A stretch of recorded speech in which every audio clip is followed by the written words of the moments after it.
Analisis titrimetri atau volumetri merupakan suatu cara analisis jumlah yang berdasarkan pengukuran volume larutan yang diketahui kepekatannya atau konsentrasinya yang direaksikan dengan larutan contoh yang akan ditetapkan kadarnya.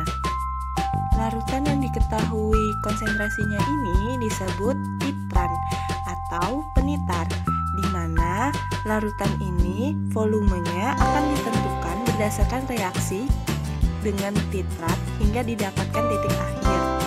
Larutan ini akan ditempatkan ke dalam suatu wadah yang disebut buret. Sementara itu, larutan yang dicari konsentrasinya dengan volume terukur disebut titrat. Larutan ini akan ditempatkan dalam wadah Erlenmeyer.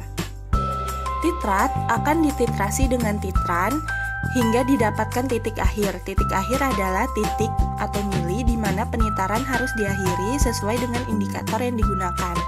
Indikator adalah suatu bahan kimia yang ditambahkan dalam penitaran yang memberikan perubahan warna atau kekeruhan pada waktu titik akhir dicapai. Jadi, dengan adanya indikator, kita bisa menentukan titik akhir dari suatu penitaran. Terdapat berbagai macam peralatan yang dibutuhkan dalam analisis volumetri, di mana peralatan-peralatan ini memerlukan ketelitian yang sangat tinggi. Karena ketelitian yang sangat tinggi, sehingga alat-alat yang memiliki skala tidak boleh dipanaskan dan hanya dikeringkan dengan dibilas alkohol 96%. Karena kalau misalkan dipanaskan, maka alat tersebut akan memuai sehingga skalanya tidak akurat lagi. Selain digunakan alkohol 95%, dapat juga digunakan blower ataupun pompa vakum.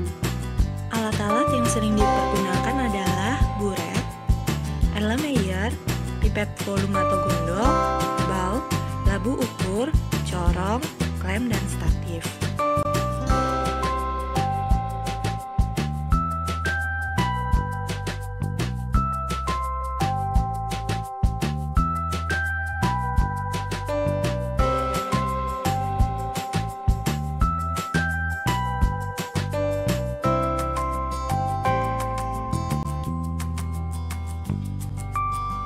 Cara pengerjaan analisis volumetri: yang pertama, persiapkan alat dan bahan. Kedua, bilas pipet dan buret sebanyak 3 kali dengan aquades dan 2 kali dengan reagen yang akan dimasukkan ke dalam pipet atau buret. Setelah itu, pipet larutan yang akan dititar dengan menggunakan pipet volume dan dihisap menggunakan bulb. Hisaplah larutan tersebut hingga melewati garis batas. Setelah itu, pipet yang bagian bawah diseka dengan tisu, bagian luarnya saja. Kemudian, turunkan larutan hingga mendekati garis batas, di mana cekung bawah dari larutan tersebut harus terkena dengan garis batasnya. Setelah itu, tuangkan larutan yang ada di dalam pipet ke dalam Erlenmeyer dengan sudut 45 derajat pada bagian bawah Erlenmeyer agar volumenya lebih akurat. Setelah semua larutan dirasa sudah keluar dari pipet ke dalam Erlenmeyer, kita tunggu hingga 10 detik untuk memastikan tidak ada tetesan yang tersisa pada pipet. Selanjutnya, ke dalam Erlenmeyer tambahkan indikator dan aquades.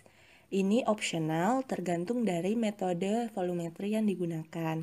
Selanjutnya, masukkan titran ke dalam buret dengan menggunakan corong.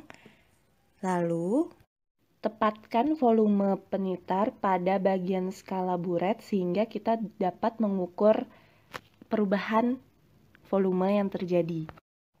Selanjutnya, bagian mulut buret diseka dengan menggunakan kertas saring agar tidak ada tetesan reagen yang tersisa di mulut buret sehingga mempengaruhi volume awal larutan tersebut. Selanjutnya, Erlenmeyer yang telah siap dititrasi dengan larutan penitar yang ada di dalam buret, di mana tangan kanan mengocok Erlenmeyer, sementara itu tangan kiri membuka keran yang ada pada buret dengan aliran tetesan yang stabil. Setelah itu, lakukan titrasi hingga terjadi perubahan warna pada indikator dan mendapatkan titik akhir. Titik akhir masing-masing metode itu berbeda-beda tergantung dari indikator dan reaksi yang terjadi.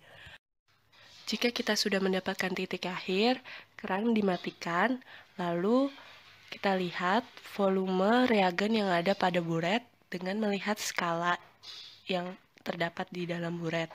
Terlihat pada gambar, mata kita harus tegak lurus. Bagian cekung bawah larutan mendekati skala yang mana, itulah volumenya. Namun, jika larutannya itu seperti raksa dan larutan-larutan yang biasanya cekung, bukan cekung tapi cembung, kita lihat bagian atas cembungnya.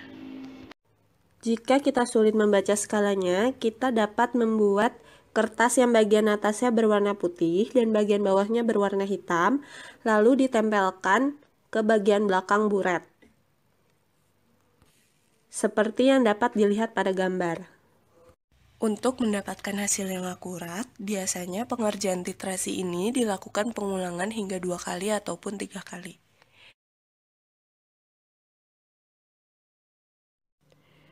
Terdapat 3 cara titrasi, yaitu titrasi langsung, titrasi tidak langsung atau kembali, dan titrasi penggantian.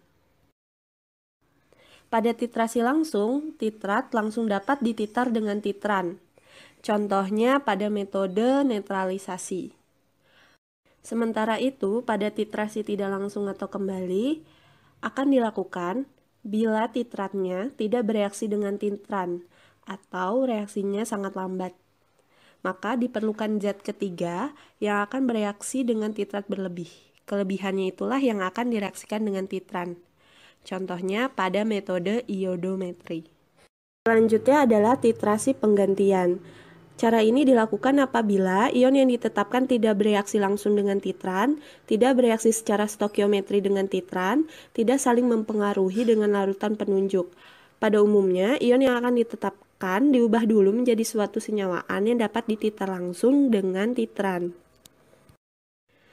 Untuk melihat titrasi mana yang kita gunakan, kembali lagi ke reaksi yang terjadi ketika titran direaksikan dengan titrat.